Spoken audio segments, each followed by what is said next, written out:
Okay, 10 seconds.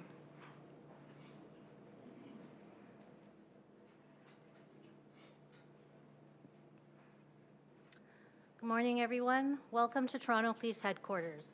Today, Chief Myron Demkew and Chief Superintendent Joe Matthews of Detective Operations will provide an update on arrests made in multiple firearm discharge investigations, including the shooting at the U.S. Consulate that took place on March 10th. They will be joined by RCMP Chief Superintendent Jamie Zettler, Acting Regional Commander, Federal Policing, Central Region, Chief Superintendent Catherine Stevenson of Intelligence Services, and Inspector Pete Morris of the Emergency Task Force. Following remarks, they will be available to take questions from media. Chief Demkew.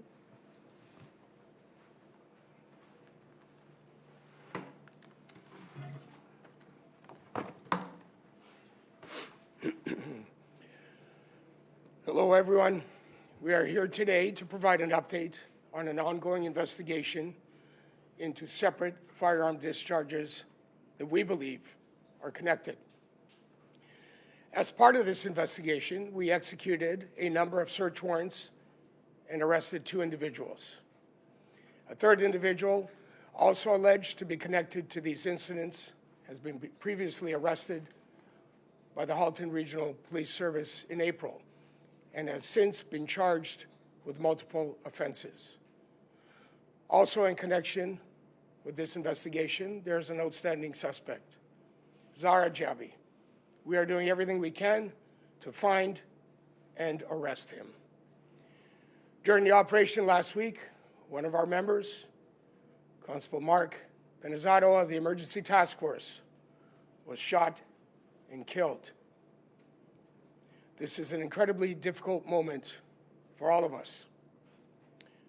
Mark's family has lost a husband, a father, and a son. And as a service, we've lost a colleague and a friend. This is an SIU investigation, but I can say that the suspect in Constable Penizzato's death is in the hospital right now, in police custody, and will be charged with first-degree murder. The members of our emergency task force are amongst the highest trained officers in this country. They respond to the most dangerous calls. They protect this city. They safeguard their fellow officers. And they serve with exceptional courage. We owe them a tremendous debt of gratitude for the risks they take and the sacrifices they make each and every day. During the operation last week, we recovered 2 firearms, a 9mm handgun and a .45 caliber handgun, both of which originated in the United States of America. These details are important as this investigation involves at least 6 shooting incidents in the Greater Toronto Area linked to a 9mm handgun, and at least 21 shooting incidents in the Greater Toronto Area linked to a .45 caliber firearm. This is an ongoing investigation, and we are still doing ballistic testing, and more arrests and charges could come at a later date. Before I continue, I want to thank our Integrated Gun and Gang Task Force, who worked with the support of our Counterterrorism Security Unit. I want to thank our Forensic Identification Team and the Center of Forensic Sciences. I also want to thank our partners, the Royal Canadian Mounted Police and their Emergency Response Team, and the Integrated National Security Enforcement Team, as well as the York Regional Police, Peel Regional Police, Durham Regional Police Service, and the Halton Regional Police Service. We work together. These are integrated efforts focused on doing everything we can to prevent violence, disrupt criminal activity, and hold offenders accountable.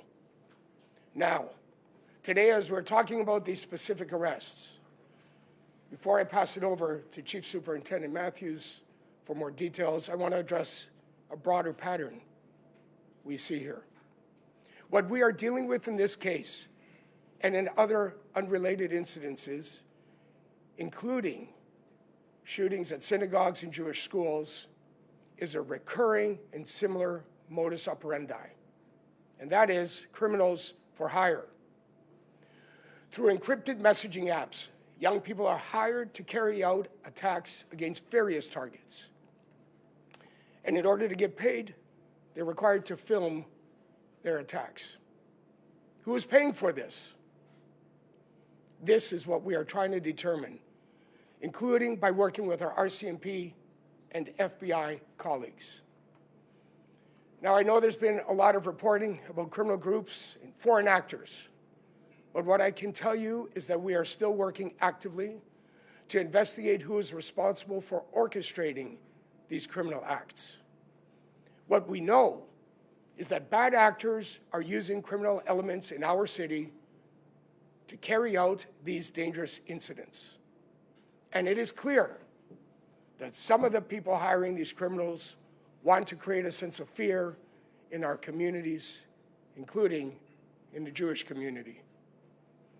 While we continue to follow every lead, I want to remind all levels of government of the importance of legislative reform, including key provisions in Bill C-16, such as creating a new offense for the recruitment of persons under 18 to commit a crime, and Bill C-22 on lawful access.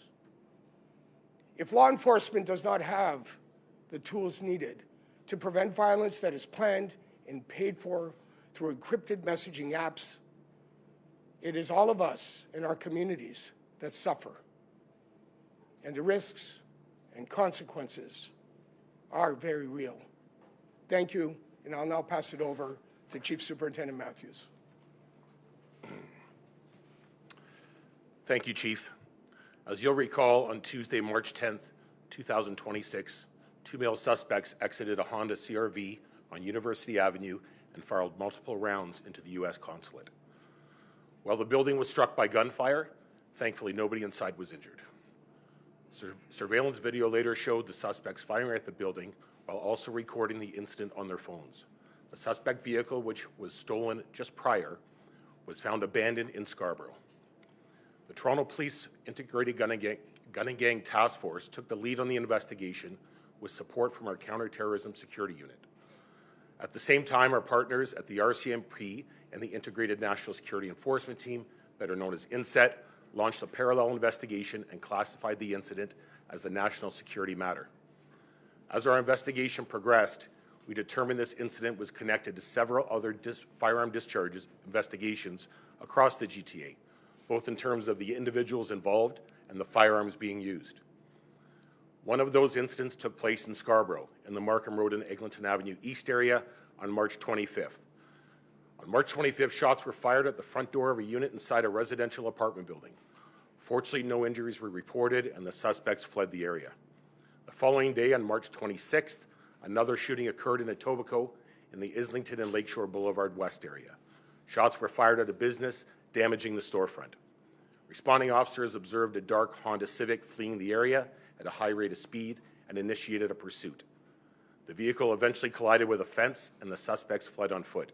Again, there were no reported injuries. Through the course of the investigation, the Toronto Police determined that 3 incidents were connected and identified several of the individuals alleged to be responsible. On April 14th, Jayon Berger, 18 years of age, of Barrie, was arrested by Halton Regional Police Service in connection with a separate shooting in Oakville. While in custody, he was charged by the Toronto Police Service with multiple firearm offences related to the March 26 shooting in Etobicoke. Through these investigations, suspects were identified, and on June 11th, the Toronto Police Service and the RCMP executed multiple search warrants across Toronto. 2 individuals were arrested.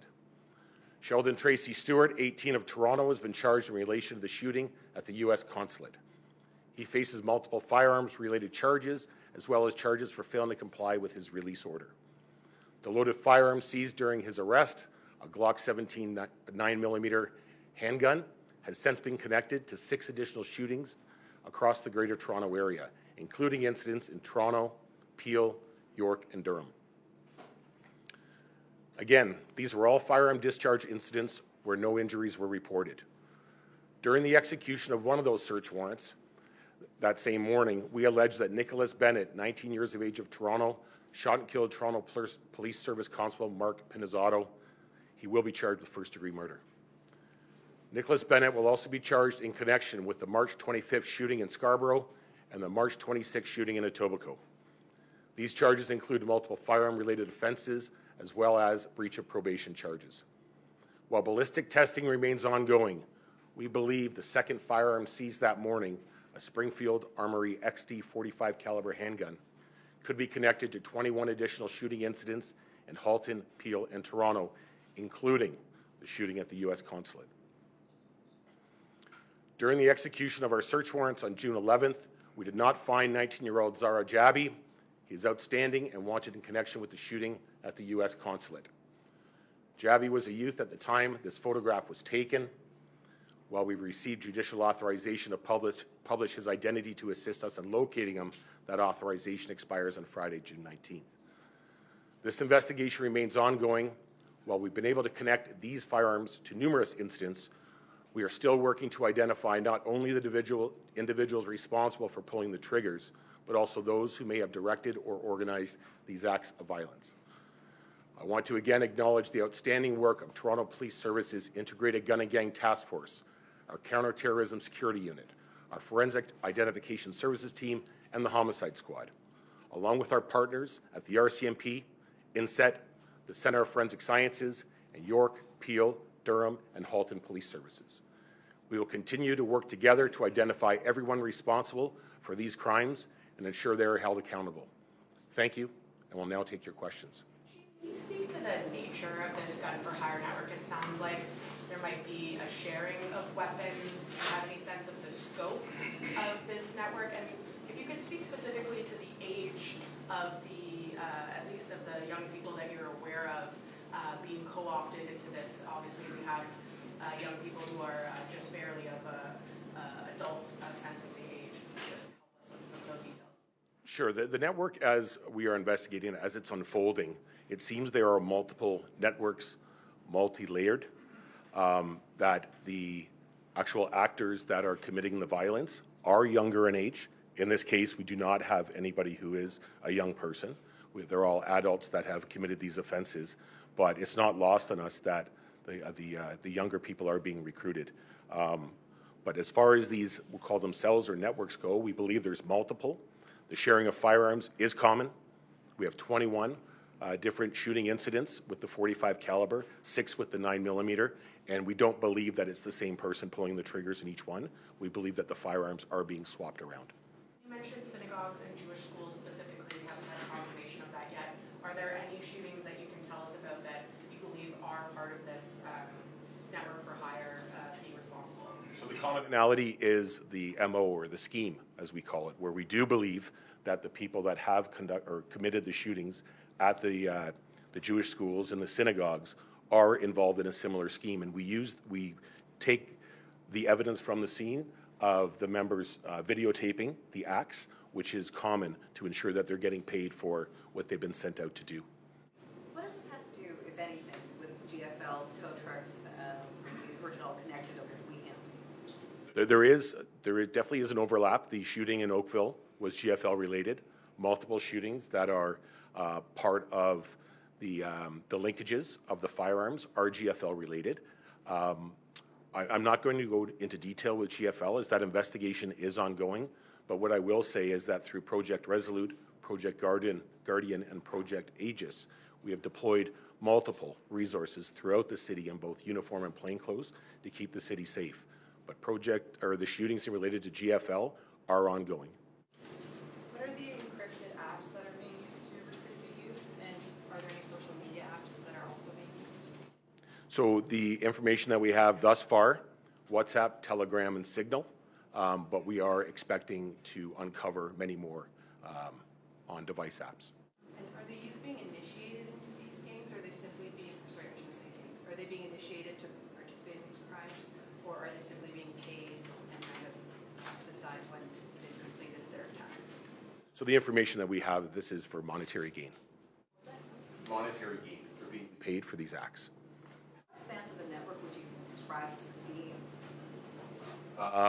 That's very difficult at this point to determine. We do know that there's multiple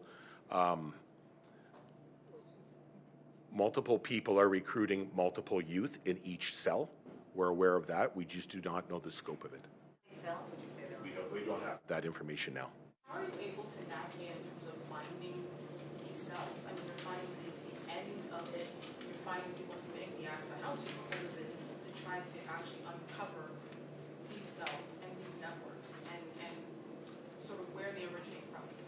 Yeah, these are very, very complex investigations, as you're kind of highlighting there. That's why we are supporting our federal and provincial partners with legislative reform to allow us to be able to intercept encrypted apps, obviously through judicial authorization.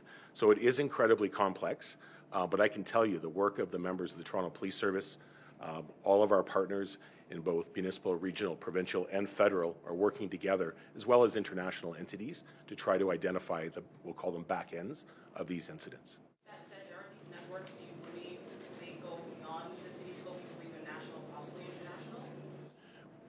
We do believe that they go beyond the scope of Toronto for sure. Can you describe your anger? I mean, obviously one of your own officers was killed by one of these guns for hire. Can you just talk about that? Can you restate the question? Your emotions. Obviously one of your own officers was killed by one of these alleged guns for hire. So can you just talk about, where you are emotionally I think, thank you for that. I think the first emotion that is not escaping anybody is sadness and sorrow. And I will tell you that it's been an incredible few days of public outpouring of support that has given us all strength to work through the grief process that we're going through as a community. And I do want to acknowledge the members of the Emergency Task Force who have continued to respond to the needs of this city each and every day since last week, and continue to go into harm's way with courage and distinction while they travel their unique journey through grief and sorrow. And I just am so incredibly proud and of them and their courage and distinction that they bring to work each and every day, but especially the last few days, as they are a very unique team environment, and they are working together collectively to support each other, support the organization, and continue to serve and respond to the most difficult of calls that a complex city like Toronto has to deal with. Elaborate a little bit on the motivation of all these shootings. Is it political? You referenced the Jewish institutions and synagogues, and so is it hate motivated, political? What's behind all of it? Well, that is certainly a subject of ongoing investigation. As far as the shooters themselves, they are being paid for these acts. As far as the organizers and orchestrators in the background, there are multiple dimensions to that. That is very much a subject of ongoing investigation. Chief, is there overlap with Project South? Has your investigation found that there are any connections to the Guns for Hire network in that case, specifically with the attempted hit on the jail guard? Well, I think the modus operandi are, can't escape us being an element of consideration in the investigation as we uncover more and more about what's happening. I don't want to comment too much about Project South as York Region is leading that investigation, but the MO we're describing today continues to be something of an ongoing concern. Can you describe how the networks work? Is there do clients pay the shooters directly, or are they going to a middleman? You want to talk about that? So while that maintains to be part of the ongoing investigation, the belief is that the middle person involved in the scheme would be the one paying the actual shooters that are committing the acts. We were under the impression that there was going to be an RCMP representative here, Chief Superintendent. Oh, sorry. Could I ask you a question about the U.S. Consulate shooting? As you'll be aware, the FBI has identified Mohammed Al-Sadi as the person who orchestrated this based on a phone call where he's been identified as saying effectively orchestrated a Consulate shooting and a shooting at a synagogue here in Toronto. Has that recording been shared with the RCMP, and what is your understanding of whether it's a group or an individual that orchestrated these shootings? So I am aware of the media reports with regards to this. Certainly we engage with our international partners as we do with our provincial municipal partners to gather information. We take a look at the information, we evaluate it, and we collaborate and corroborate it, and we use that evidence to try and move that into evidence and allow us to move forward with the investigation. The investigation is still ongoing. I do not want to comment as to whether or not the validity or not validity of that information, but it is part of our investigation. We're aware of it, and we're continuing to follow up on it. And perhaps a question for Chief Deputy. Thank you very much. The operation last week resulted in a tragedy. No question about that. And the circumstances surrounding what happened before and after will surely be a focus of the SIU investigation. But internally, what kind of work is being done internally to figure out what could have gone so wrong in that operation? I think first and foremost, it's important to recognize it is an SIU investigation, and we're doing what we need to do with our homicide squad and others to advance the collection of evidence and the presentation of evidence and the SIU process, as well as the criminal process that we expect to unfold as a result of all the search warrants last week. And there'll be a time for further insights once those processes unfold and finish. But let me be really crystal clear here. The Emergency Task Force are the highest trained police officers, quite frankly, in this country that go into the most dangerous of circumstances. And clearly, this was an incredibly dangerous set of events that unfolded that resulted in a tragic loss of life. And again, I just have to commend our ETF members for their courage and the distinction with which they serve each and every day and have continued to do so in response to the needs of our city in the days since this horrible tragedy. Chief, would it be fair to say, based on the investigation leading up to the search warrant execution, that your officers would have been aware that it was likely there was a gun on the other side of the door, or there could have been a gun on the other side of the door? They went in with that knowledge? Well, listen, our ETF is called to those calls.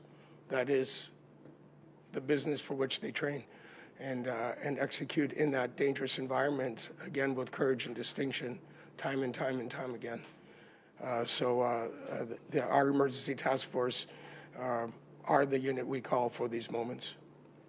Chief, are there wider plans to prevent young people in Toronto from being tied up in these schemes? Sorry, I missed the beginning of that. Are there wider plans to prevent young people in Toronto from becoming tied up in these schemes?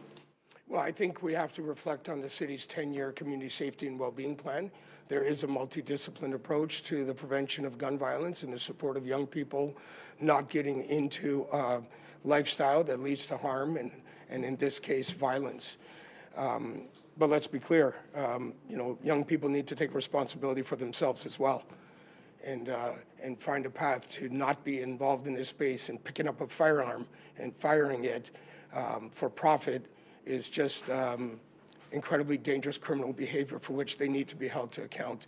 And our justice system needs to make sure it does everything humanly possible to hold those offenders to account and certainly provide a level of deterrence. That is an important element in helping young people make sure they stay on the right path, that they understand there are consequences for their actions. Those consequences are serious. And that's why we continue to call for legal reform where necessary to ensure that appropriate deterrence is in place and that the criminal element that is perpetrating this harm can be put behind bars where they belong, frankly, to serve an appropriate sentence to deter others from doing the same. Chief, can you just speak to that Black Creek community? They were sharing condolences for the police community and the loss of your officer, but violence, including having yet to recover from the death of 8-year-old Jabai. Can you just speak to what resources are available for that community because they feel like they're being left behind? Yeah, listen, I think that's an important conversation for us to have as a city and city partners. From a policing perspective, we certainly invest in our neighborhood community officer program to make sure we have resources in place for a protracted period of time to build relationships and build a sense of community with everyone who lives there. But also the city agencies are there supporting the community. The city councilor, I know, is very, very engaged in the community there. So there's a multitude of city partnerships that come together in support of the community, and particularly in that area. Mr. Berger and Mr. Bennett were at the same shooting in March. Sorry, I can't hear you. I'll just a sec.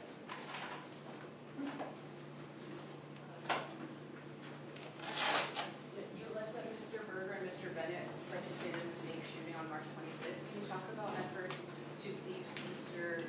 Berger's cooperation afterward? And if their motivation was financial, does that make it simpler for police to incentivize them if they're not initiated into these groups? I think it's the 26th, the Etobicoke shooting, right? Yeah, so, you know, we always look for the community to help us in these investigations, to provide information that would assist us in our investigations for sure. But I can't get into any discussions that we would have with an accused. But, you know, we always offer the opportunity for accused to tell their side of the story, and I'll kind of leave it there. Thank you, everyone.